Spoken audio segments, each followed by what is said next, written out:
नमस्कार दोस्तों, स्वागत करते हैं आपका एसपीडी न्यूज के ताजा बुलेटिन में। दोस्तों, जिस तरीके से हमारे देश में ओमिक्रॉन का खतरा बढ़ता जा रहा है और तीसरी लहर की शुरुआत हो चुकी है, इसको देखते हुए कुछ राज्यों ने तो नाइट कर्फ्यू और कुछ ने तो लॉकडाउन लगाने की तैयारी कर ली है, जिसको देखते हुए प्रधानमंत्री नरेंद्र मोदी जी ने कुछ नई घोषणाएं और कुछ नए नियम लागू कर दिए हैं, जिन्हें जानना आपके लिए बेहद ही जरूरी है। इसलिए आपसे हाथ जोड़कर अनुरोध है कि इस वीडियो को अंत तक जरूर देखें। तो चलिए जानते हैं खबरों को विस्तार से, वो भी 10 मिनट में। और इसी के साथ दोस्तों, आज की पहली बड़ी खबर की कोरोना के नए वेरिएंट पर सवार होकर आई है तीसरी लहर। सभी राज्यों में ओमिक्रॉन की दस्तक। यहाँ पर दोस्तों आपको बता दें कि देश के सभी राज्यों में कोरोना महामारी की तीसरी लहर दस्तक दे चुकी है। नई लहर तेजी से फैलने वाले ओमिक्रॉन वेरिएंट पर सवार होकर आई है। आधिकारिक सूत्रों ने शनिवार को नए आंकड़े दिए हैं और उस आधार पर इसकी पुष्टि की गई है। आपको बता दें कि कुछ दिनों पहले ही देश के सिर्फ पश्चिमी क्षेत्रों में ही ओमिक्रॉन के संक्रमित मिल रहे थे, जबकि उत्तर पूर्वी राज्यों जैसे कि पश्चिम बंगाल, छत्तीसगढ़ और उड़ीसा के मुख्य रूप से डेल्टा वेरिएंट के मरीज थे। पर अब मामला उलट हो चुका है।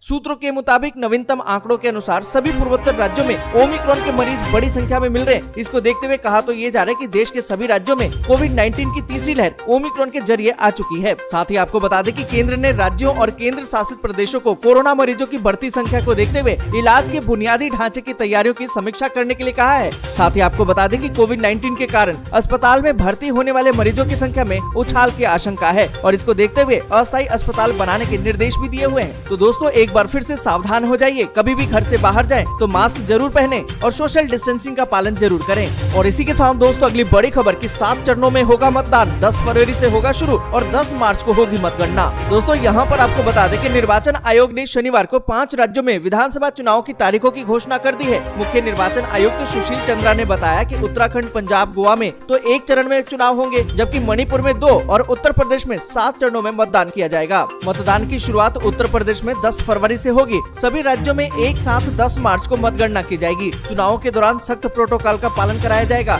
जीत के बाद विजय जुलूस की इजाजत नहीं होगी। और इसी के साथ दोस्तों, अगली बड़ी खबर की पश्चिम बंगाल सरकार ने कोविड को लेकर जारी की नई गाइडलाइन। जाने क्या है शर्तें। दोस्तों, यहाँ पर आपको बता दें कि पश्चिम बंगाल सरकार ने शनिवार को राज्य में कोविड-19 प्रतिबंधों में ढील देने का निर्णय लिया है, जिसके अनुसार सैलून, ब्यूटी पार्लर को 50% क्षमता के साथ रात 10 बजे तक चलाने की अनुमति दी गई है। पर साथ ही एक शर्त रख दी गई है कि प्रतिष्ठान में जो कर्मचारी होंगे उनको कोविड की दोनों खुराक लग चुकी होगी और वे कोरोना प्रोटोकॉल का पूरी तरह से पालन करेंगे। आपको बता दें कि कोविड संबंधी पाबंदियों के कारण राज्य के सभी शैक्षणिक संस्थान बंद हैं और उड़ान सेवाओं में बदलाव किया गया है। इसके अलावा जिम और तरणताल भी बंद है। दोस्तों, आगे बढ़े उससे पहले वीडियो को लाइक और शेयर जरूर कर दें। अगर अभी तक आपने चैनल को सब्सक्राइब नहीं किया है तो सब्सक्राइब जरूर से कर लें। और इसी के साथ दोस्तों, अगली बड़ी खबर कि आपने की ये 4 गलतियां तो आपका बैंक खाता हो जाएगा खाली। जाने और रहे सावधान। दोस्तों, यहाँ पर आपको बता दें कि आज के दौर में हम तकनीकी रूप से काफी आगे बढ़ चुके हैं। मतलब सब कुछ घर बैठे ही मिनटों में हो जाता है, वो भी एक क्लिक पर। जैसे अब आप पेमेंट करने के विकल्प को ही ले लीजिए। आजकल किसी को पैसे भेजने हो, किसी से पैसे लेने हो, यहाँ तक कि खरीदारी करनी हो, सब ऑनलाइन ही हो जाता है और इसका ट्रांजैक्शन भी ऑनलाइन कर दिया जाता है। मतलब मोबाइल से लेकर कंप्यूटर तक मिनटों में आप ऑनलाइन ट्रांजैक्शन कर सकते हैं। घर बैठे ही अपने लिए चीजें मंगवा सकते हैं, बशर्ते आपके बैंक खाते में पैसे होने चाहिए। लेकिन इस बात से भी इनकार नहीं किया जा सकता कि जैसे जैसे ये सुविधाएं बढ़ रही हैं, वैसे वैसे साइबर फ्रॉड भी काफी बढ़ा है। आपकी एक छोटी सी गलती आपको भारी चपत लगवा सकती है।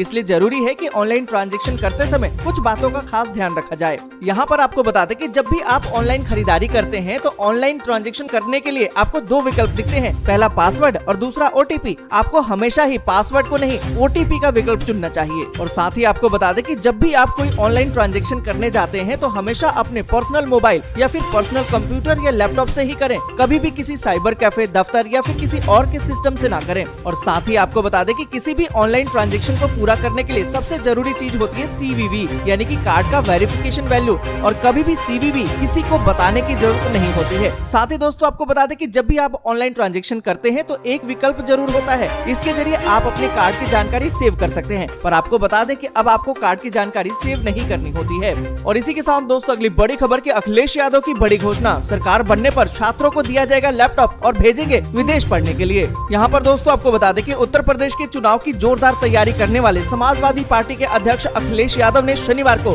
बड़ी घोषणा कर दी है। उत्तर प्रदेश के पूर्व मुख्यमंत्री अखिलेश यादव ने शनिवार को पार्टी कार्यालय में मीडिया के सामने बात की और अपनी वरीयता को भी गिनाया। आपको बता दें कि अखिलेश यादव ने कहा कि अगर उत्तर प्रदेश में समाजवादी पार्टी की सरकार बनती है तो हम छात्र छात्राओं और नौजवानों को लैपटॉप उपलब्ध करवाएंगे और साथ ही इनको उच्च शिक्षा के लिए मेधावी भावी छात्रों को विदेश भी भेजेंगे। और आपको बता दें कि उन्होंने कहा है कि गरीब परिवारों के बच्चों को जो विदेश में पढ़ना चाहते हैं उन्हें भी समाजवादी पार्टी अगर सरकार बन जाती है तो मदद करेगी। और इसी के साथ दोस्तों अगली बड़ी खबर की आज भी दिल्ली में वीकेंड कर्फ्यू, जानिए बाजार और नोएडा गुरुग्राम जाने वालों के लिए क्या है नियम। दोस्तों यहाँ पर आपको बता दें कि दिल्ली में कोविड-19 पॉजिटिविटी रेट 17% से ज्यादा हो गया है, इसलिए सुरक्षा के लिहाज से राजधानी दिल्ली में 2 दिनों का कर्फ्यू लगा दिया गया है। इसको लेकर डीडीएमए ने शुक्रवार को ही नई गाइडलाइन जारी की थी। साथ ही दिल्ली पुलिस की तरफ से भी एक लाइव सेशन का आयोजन किया गया। आपको बता दें कि वीकेंड कर्फ्यू शुक्रवार रात 10 बजे ही शुरू हो गया है, जो सोमवार सुबह 5 बजे तक जारी रहेगा। अगर आप भी दिल्ली से सटे शहर नोएडा और गुरुग्राम जाना चाहते हैं या फिर कोई बाहर से दिल्ली आ रहा है तो उसके लिए क्या क्या नियम है ये हम आपको बता दें।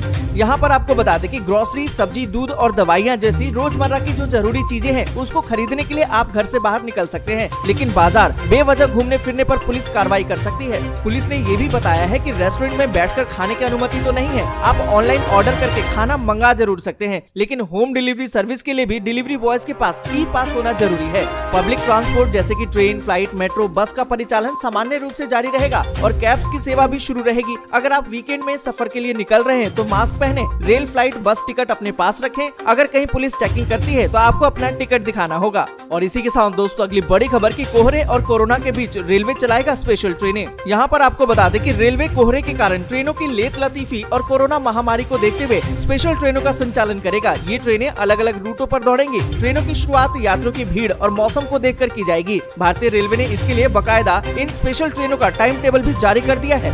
यहाँ पर आपको बता दें कि टाइम टेबल के मुताबिक रेलगाड़ी संख्या 09524 दिल्ली सराय रोहिल्ला ओखा साप्ताहिक स्पेशल ट्रेन जो 12 फरवरी से शुरू की जाएगी और 23 फरवरी तक 7 ट्रिप करेगी। प्रत्येक बुधवार को दिल्ली सराय रोहिल्ला से दोपहर 13:20 पर रवाना होगी, जो गुरुवार को 13:50 पर पहुँच जाएगी। और इसी के साथ दोस्तों अगली बड़ी खबर की कोरोना के नए मामलों का आंकड़ा 1,30,000 के पार। महाराष्ट्र में 40,925 मामले। यहाँ पर दोस्तों आपको बता दें कि कोरोना संक्रमण के मामले देश भर में बहुत तेजी से बढ़ने लगे हैं। 8 दिन के भीतर ही हर दिन मिलने वाले नए मामलों का आंकड़ा 10,000 से बढ़कर 1 लाख को पार कर गया है। देश में ओमिक्रॉन वेरिएंट से दूसरी मौत भी हो गई है। उड़ीसा में पिछले महीने जान गंवाने वाली महिला के संक्रमित होने की पुष्टि हुई थी और ओमिक्रॉन के मामले भी अब तेजी से बढ़ रहे हैं। इससे संक्रमित होने वाले लोगों का आंकड़ा 3,000 को पार कर गया है। और दोस्तों आपको बता दें कि बीते 24 घंटे में कोरोना के 1,41,000 से ज्यादा नए मामले सामने आए हैं, जबकि 285 मरीजों की मौत हो गई है। साथ ही दोस्तों आपको बता दें कि महाराष्ट्र, बंगाल और दिल्ली में विस्फोटक स्थिति पैदा हो गई है। महाराष्ट्र में 40,925 नए मामले मिले हैं, जिनमें से अकेले मुंबई में ही 20,971 मामले शामिल हैं। दिल्ली में भी नए आंकड़ों को देखा जाए तो 17,000 को पार हो गया है।